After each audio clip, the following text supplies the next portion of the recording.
Good afternoon, everyone. So just a few items to pass along, and then we'll go ahead and get to your questions.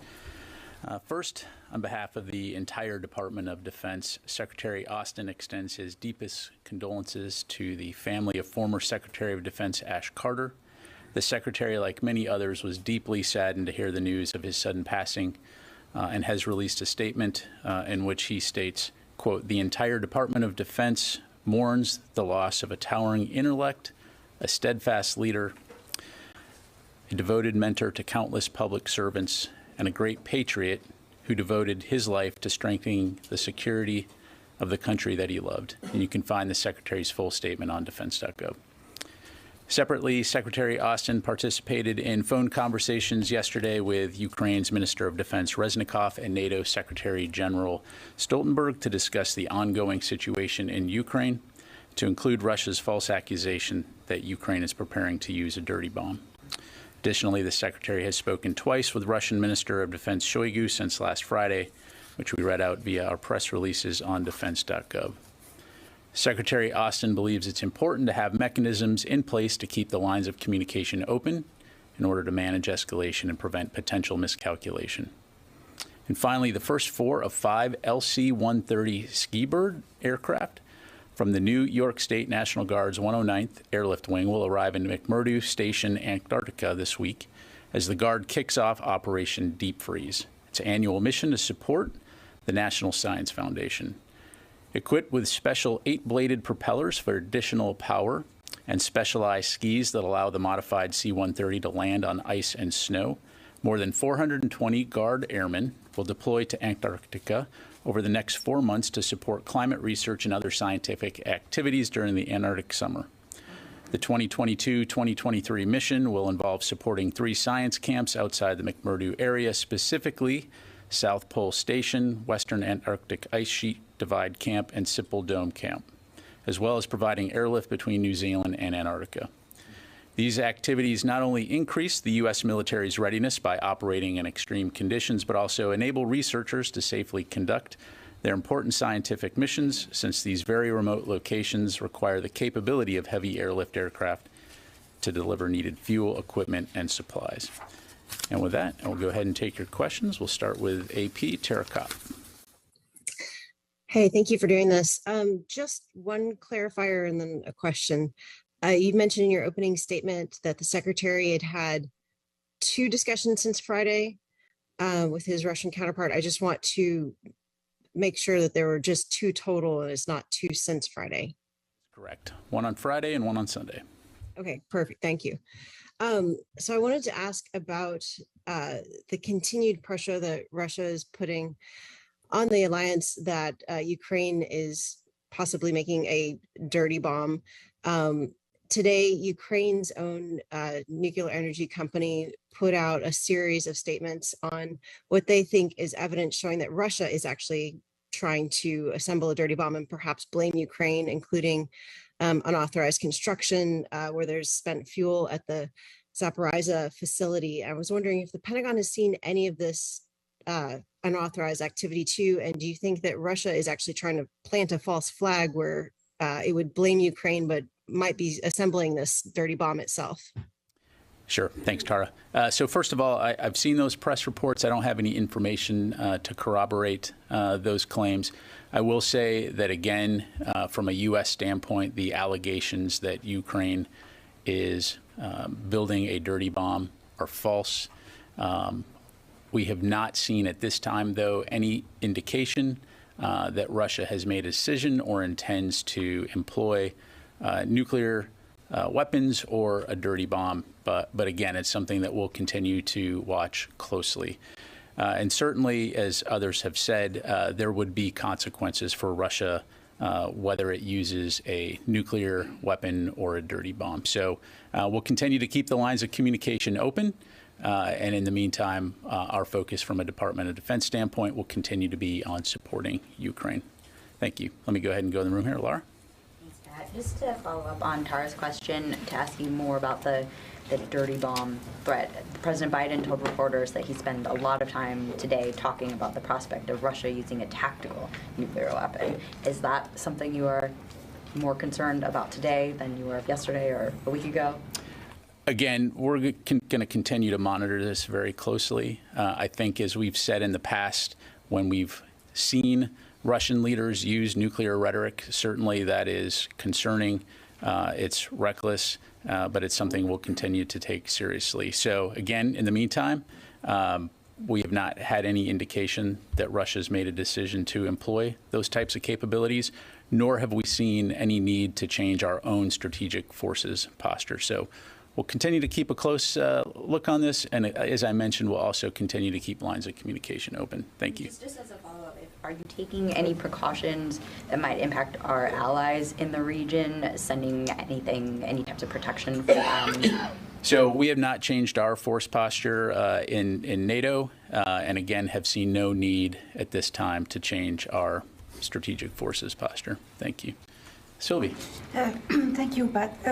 Yesterday you said that you had no indication that Russia made the decision to use nuclear, dirty, but also bio and chemical weapons. Is it still your assessment that they didn't make a decision to use bio or chemical weapons? Yes, we have no indication right now that Russia has made a decision to employ nuclear, chem, bio weapons at this time. But again, it's something that we'll continue to monitor very closely. Will. You mentioned that there would be consequences for Russia if it uses a dirty bomb. Have those consequences been conveyed directly to the Russians at this point? I think that the U.S. government writ large has communicated to Russia the concerns that we have with the language that we've seen, the nuclear saber rattling, as well as condemning these false allegations that Ukraine is building a dirty bomb. In terms of what those consequences may be, I'm not going to get into that, but needless to say, that has been communicated at a variety of levels. Thank you. Yes, ma'am. Hi, I'm Meredith Run from National Defense Magazine. I wanted to ask a question about the DOJ's charges against some Chinese intelligence agents yesterday. And I wanted to ask if there are additional concerns that the Pentagon has in gaining technological advantage over the Chinese, if the Chinese are willing to use these kinds of tactics, and does that change the Pentagon's thinking about how to approach the tech race? Sure, great question. So in regards to that specific case, obviously I'd refer you to DOJ. When it comes to things like espionage, tech transfer, spying, we know that that's a challenge, and it's something that we have to take seriously. And so the Department of Defense works very hard in a variety of sectors and a variety of organizations, to include coordinating closely with the defense industrial base to, where appropriate and when able, to identify potential threats to tech security. And so that's something that we'll continue to work closely with industry on, also with our interagency partners on, and our allies and partners around the world. Because again, it's no secret to anyone that the United States provides very valuable and high-tech capabilities, and particularly in the defense sector, that's something that we need to protect. So that will be an ongoing effort across not only the defense industrial base, but also in areas like cybersecurity, intelligence, and our own operational capabilities. Thank you. Ro. Thank you very much. On China, the Chinese Communist Party's Congress ended on Saturday. Do you see any indications from the CCP's Congress that the President Xi might change the trajectory of his coercive and aggressive foreign policy over the next 5 years? So I'm not going to talk about a particular government's decisions and process by which they choose their leaders, nor am I going to speculate on what President Xi may do. As you know, we've said many times that China continues to remain the pacing challenge for the Department of Defense, and the national security strategy recently reaffirmed that. And so we're going to continue to do our part to ensure that the U.S. military is prepared to continue working with allies and partners in the region to be able to deter and preferably ensure stability and a free and open Indo-Pacific going forward. Let me go to Janie, and then I'm going to go back out to the phones. Thank you, General. As the war between Russia and Ukraine prolongs, the crisis on the Korean Peninsula will also intensify due to threats from China and North Korea. And how is the United States preparing for simultaneous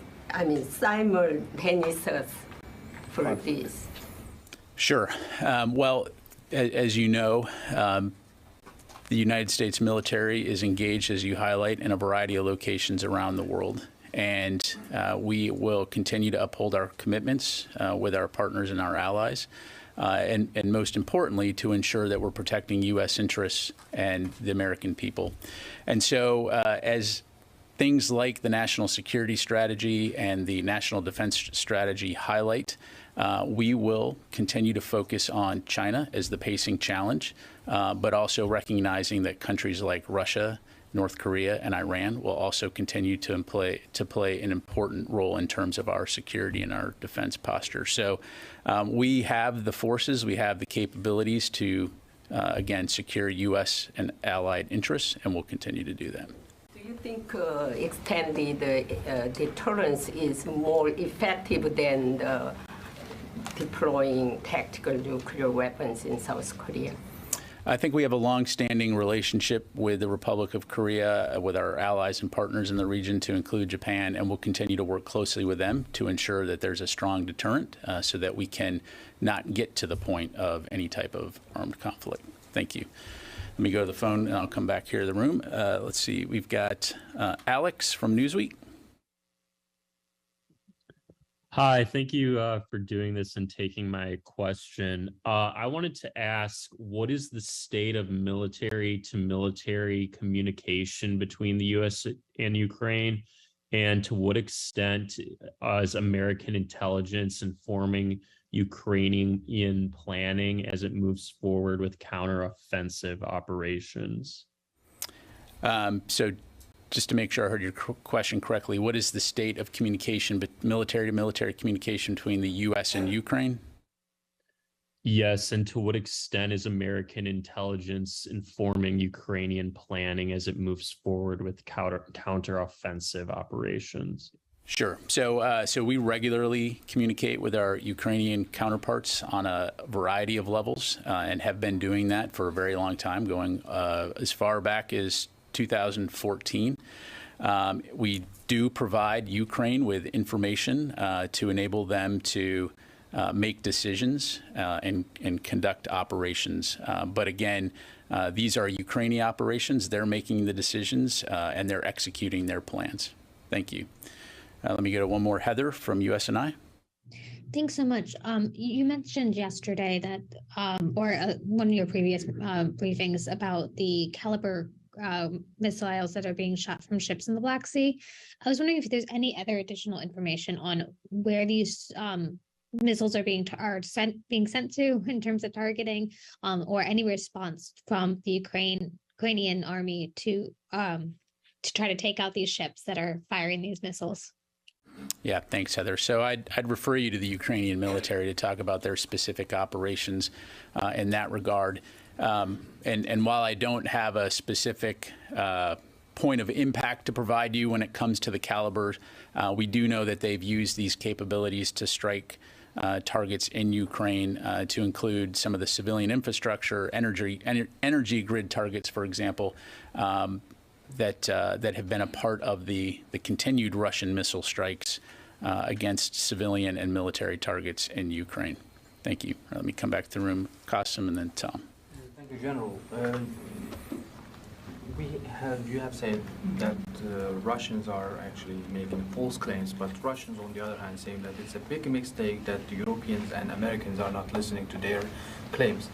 Has the Secretary Austin given a chance to his Russian counterpart to provide any evidence of his claims, or do you have any insight of what exactly the Russians are talking about?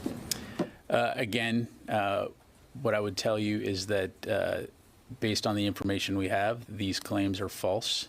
Again, we're going to continue to focus on the facts. And so beyond that, I'm not going to have anything else to add. Again, on Ukraine, in the southern axis in Kherson, do you have any insight on the battlefield? Russians are being pushed out of the town, and they are trying to dig in defenses to strengthen defenses. What is your insight of the war going on in Kherson? Sure. Well, certainly for the most detailed information, I'd refer you to the Ukrainians. Largely speaking, what we continue to see is the Ukrainians push on the northernmost axis of their three-axis approach in the Kherson region, making some gains in that regard. But as you highlight, the Russians do appear to be digging in to defend that region. So it's an area that we'll continue to watch closely. But again, the Ukrainians could provide you with additional information. And let me move on to the next question, and then I'll come back to you. Tom. Thanks, General, for doing this. I'm interested in the exciting story about what's happening in Antarctica, the first of those planes going down there. And of the 420 National Guard personnel going, as you pointed out, I think it's your words, they're going to these very remote locations. It's general policy that when you spend significant amount of time in Antarctica, you have to have your appendix removed. Do you know if these National Guards personnel have to have their appendix removed before they engage in this? I do not, but I would recommend you contact the National Guard, and they can help you out with that. Okay, thanks. Yes, sir. Just in relation to the Operation Deep Freeze, is the Pentagon looking at any interoperability with allies such as Australia on some of those operations? And can I also ask, does the Pentagon have any concerns about the type and frequency of activity from China in Antarctica? Great question. So certainly we know that China has conducted or has a presence in Antarctica.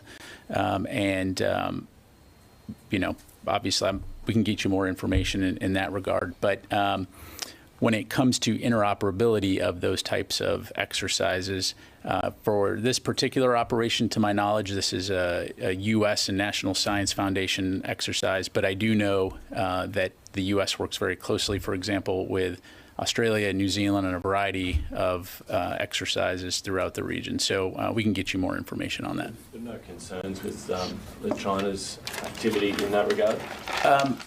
Beyond the fact that, again, we continue to see in certain areas, particularly in the Arctic, where, for example, China has claimed that it's an Arctic nation when it is not, and so much as it starts to compete for various resources in that area and to put defense capabilities in areas that are concerning. That's something that we'll continue to keep an eye on. Thank you. All right, let me go back out to the phone here. Phil Stewart, Reuters. Hey, thank you. Has there been any notification from the Russians about the Guam exercises? Yes, the U.S. was notified, and as we've highlighted before, this is a routine annual exercise by Russia. And so in this regard, Russia is complying with its arms control obligations and its transparency commitments to make those notifications. And so that is something that we will continue to keep an eye on. But beyond that, I'm not going to have any further information to provide at this time, Phil. Thank you. Tony. I want to get an update on the SpaceX, Starlink, DoD talks, such as they are. What is the DoD reviewing right now? Is it still reviewing whether to pick up the cost of Starlink, even though Musk last week said, "To hell with it, I'll pick the cost up"? Yeah, so I don't have any updates to provide in terms of what the DoD may be prepared to fund as it relates to satellite communication. As we've mentioned before, we are discussing that capability requirement with SpaceX and other companies. But as of right now, I don't have any announcements to make. I'd like you to release the letter that went to the Pentagon without resorting to a Freedom of Information Act request. If you could do that, I think the public deserves to see what the richest man on earth is asking the Pentagon to reimburse, the tone and texture of the letter, and what exactly they're asking for. So I ask if you, without a FOIA, if you can release the document, if you can mull that. So generally speaking, we're not going to release correspondence from companies that send us letters. I'd refer you to Starlink to provide a copy of the letter that they sent. but I will certainly take your request under advisement. So, Because FOIAs are easy to do, and they'll Thank tie you. you up in knots. But can we go back to Ash Carter for a second? One of his legacies was setting up the Strategic Capabilities Office back in the mid-2015. It was an organization to take and do classified research on existing programs and repurpose them. Can you, if you can, give two or three examples of weapons programs that have spawned from that operation that Carter set up that are now in the force? sure. Yeah, we can certainly get you a more detailed list. I'd say two, just off the top of my head, for example, the Navy's Standard Missile 6, which was repurposed to essentially be able to address ballistic and cruise missile capability at low altitudes. And then also the SCO office also worked with the Navy as well to look at building prototypes as part of their unmanned surface vessel program. So again, we'll get back to you with a more detailed list. Thank you. All right, let me go back to the phone here real quick. We got Tunya from the Turkish radio. Thank you for the briefing, General Ryder. Actually, my question about the Ukraine have been asked, but I have another question about the dirty bomb. You already answered that question. My other question is, as you said, the Secretaries of Defense of the United States and Russian Defense Minister have spoken on the phone 2 times in 3 days. So is there a special reason for that? Because it is unprecedented for the US and Russian top defense officials spoke 2 times in 3 days. Should we read that the communication line is increasing between the United States and Russia, and should we expect more escalation in Ukraine in the future? Thank you. Thank you for the question. So Friday's call was initiated by Secretary Austin, who reached out to his Russian counterpart to request a phone call. As you're aware, they had not spoken since May, and so the Secretary felt that it was important to reach out and to keep the lines of communication open. And so Friday presented an opportunity to connect in that regard. And then on Sunday, Minister Shoigu reached out and requested another phone call to follow up on Friday's discussion, which, of course, we provided subsequently a readout of that call. To your point, I think this highlights, again, the importance of keeping those channels of communication open. And as I mentioned at the beginning of today's briefing, Secretary Austin feels that it is very important to have those mechanisms in place.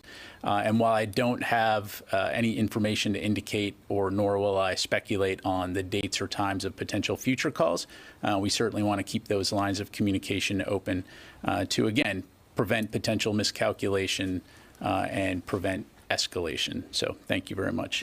Okay, come back into the room here. Yes, ma'am. Yesterday, Price said we are prepared to make both short and longer term adjustments to our military. Is the DoD thinking about this also? I apologize. Who said that? Price and Blinken. Blinken said it in March, I believe, and Price said it the exact same thing yesterday. Okay, adjustments to our military in what regard? If North Korea still keeps provoking us. Yeah, so I don't have anything to announce today in regards to any changes in force posture. As you know, we do maintain a robust presence in the Indo-Pacific region. We continue to work very closely with our allies and partners to ensure that our security relationships and our commitments continue to be in place, but I don't have anything new to announce in that regard. Thank you. All right.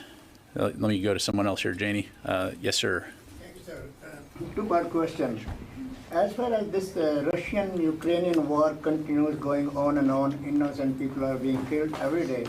Is anybody in touch with the Indian authorities, military to military, from this building? And also at the same time, Secretary have good relations with many defense ministers around the globe, and they can pick up the phone and talk to each other. Is the similar thing with the Indian authorities or Indian defense minister? Of course. In fact, they just spoke recently, as you know, and of course we provided a readout on that as well. We have a good relationship with India, and in terms of regular communication. As you know, like in most countries, we have a U.S. military presence there in the embassy in terms of defense attaches and the security cooperations efforts. And so I would say that we'll continue to have a very good relationship with India. We look forward to continuing to build on that relationship as our two countries work together on things like interoperability and partnering in the Indo-Pacific region to ensure that it stays free and open and stable. Thank you. And let me go to... Was this part two of the two-part question? I'm sorry. As far as this building or DoD concerned, you think United Nations or UN have failed to stop this war? I'm not going to comment on the United Nations. Our focus as a department is on working with our allies and partners right now to support Ukraine, and we'll continue to do that. Thank you. Yes, ma'am. Thank you. According to some reports, a former U.S. Marine pilot who worked in China was arrested in Australia based on U.S. request recently.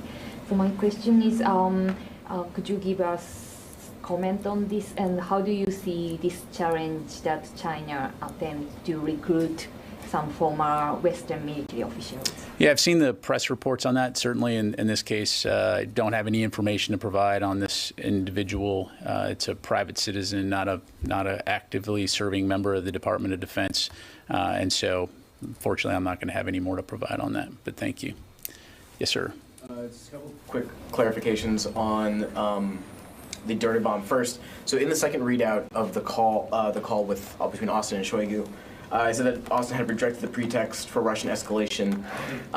Is this the call that Shoigu probably spoke with Austin about the dirty bomb claims?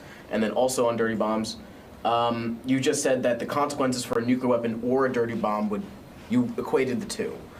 Would the U.S. response, if a dirty bomb were to go off, be comparable or the same if a nuclear device was detonated? Yeah. Well, that was actually two questions. So sorry. So in terms of the phone call, I'm not going to have anything to provide beyond what we issued in the readout. In terms of if Russia were to employ a dirty bomb, I'll just leave it at yes, there would be consequences. Again, if Russia were to employ nuclear weapons or a dirty bomb, there would be consequences. But again, I'm not going to go into details. And then President Biden will be in the building tomorrow, meeting with Austin and other leaders in the defense community. I was wondering if there was going to be any potential release of the National Defense Strategy. Strategic Coordinator Kirby will be speaking on Thursday as well at the National Press Building. I'm curious if there's any potential release of that document.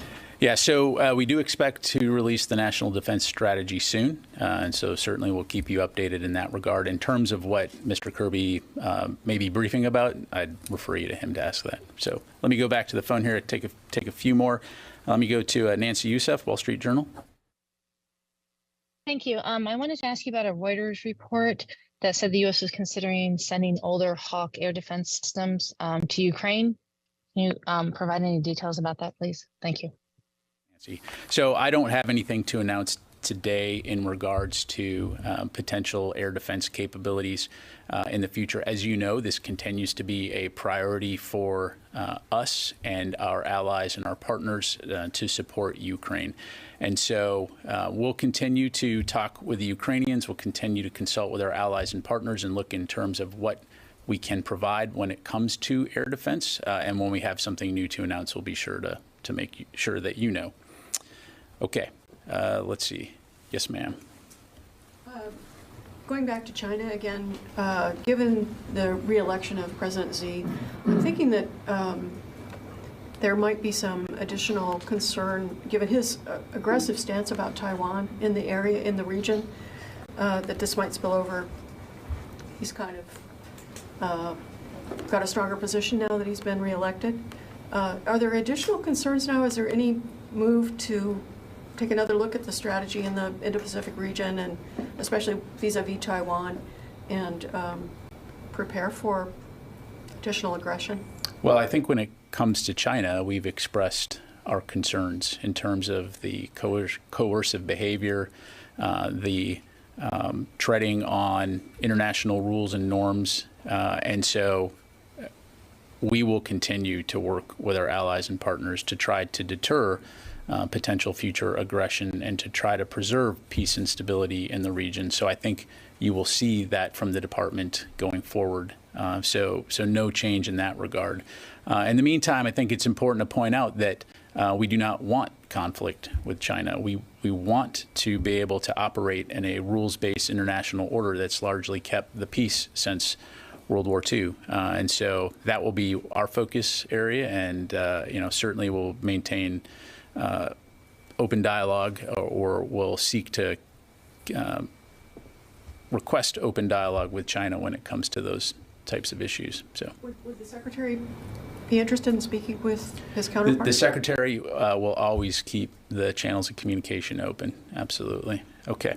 Let me go to the phone here real quick, and I'll come back into the room. Do we got Doug from Stars and Stripes? Hello, General. There was a news report out today that said, despite U.S. and Ukrainian denials, of which there have been many, Russia's ambassador to the U.S. warned about catastrophic risk if Ukraine pursues a dirty bomb to use against Russian troops there. In doing so, the ambassador directly asked the American public if that price is too high, merely to settle political scores with Russia. General, what would you say to the American people in response to the ambassador's words? Hey, Doug, I apologize. I can barely hear your question. Is there a way maybe on your phone you can up the volume a bit? Can you hear me now? A little bit better.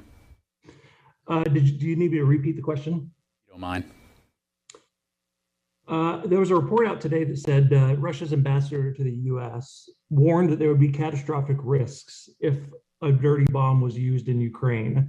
The ambassador asked the American public directly if that would be too high a price just to settle political scores with Moscow. I wanted to know, what would you say to the American people in response to his words? Well, again, the allegations that Ukraine is building a dirty bomb are false. And so, again, we will continue to keep the lines of communication open with our allies, our partners, the Ukrainians and the Russians, to ensure that we can de-escalate and prevent miscalculation. I'll just leave it at that. Okay, let me go to Barbara here in the back. Let me take off the table that this is a hypothetical question, because it isn't, with the understanding that you have talked so much about U.S. concerns about Russian nuclear and dirty bomb rhetoric, not the Ukrainians doing a dirty bomb, concern about what Russia's rhetoric is. Can you shed any light on the U.S. military, this building's commitment to what its commitment is to inform the allies in Europe, to inform U.S. troops in Europe, if you begin to see evidence of something happening? Is, in terms of your planning, what is the commitment to inform of some nuclear or radiological related event? Sure. Thanks, Barbara.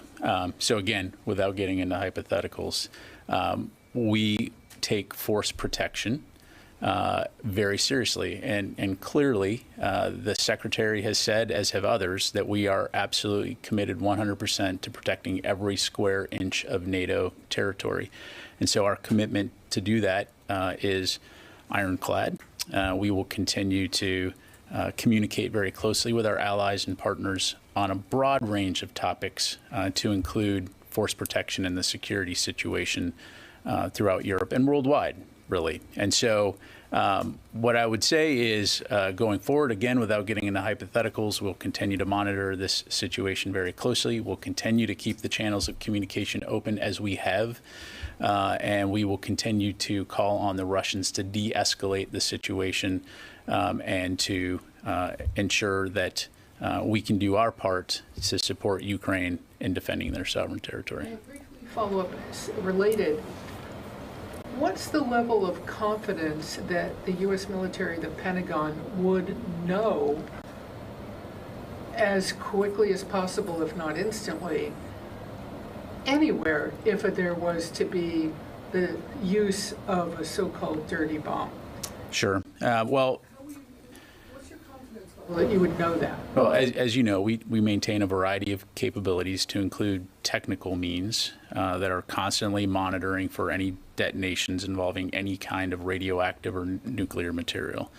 And those capabilities are sophisticated. So I'm not going to go into the specific details of how, when, and where, but needless to say, it's something that we take very seriously and continue to monitor 24/7. Thank you. All right, I've got time for just one or two more. Yes, sir.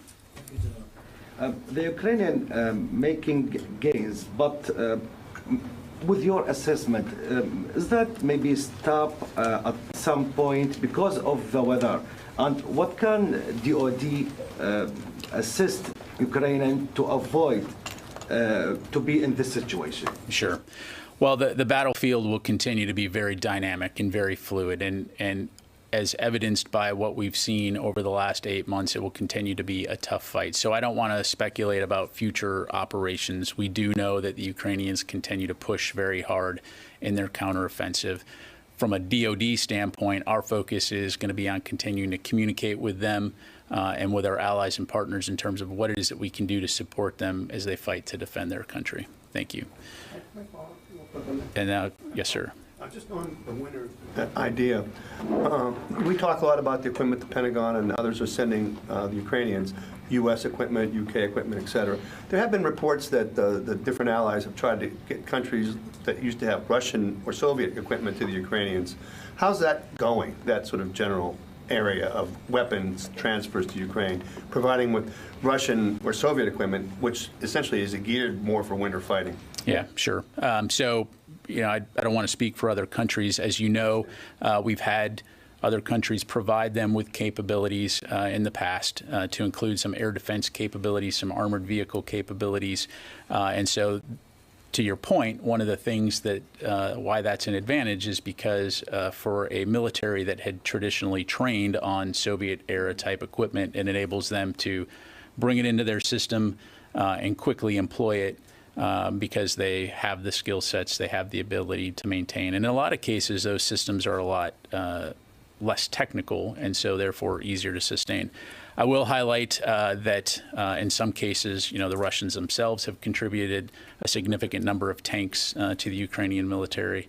And so certainly they know how to operation those without the Pentagon help. So, all right, last thing before we conclude today's briefing, I want to highlight something particularly noteworthy, and that's the Pentagon Press Corps' own Sylvie Lantimo from AFP was recently successfully sworn in as a United States citizen. So on behalf of the DoD, I want to congratulate you. And so congratulations, Sylvie. All right, thank you very much, everyone. Appreciate it.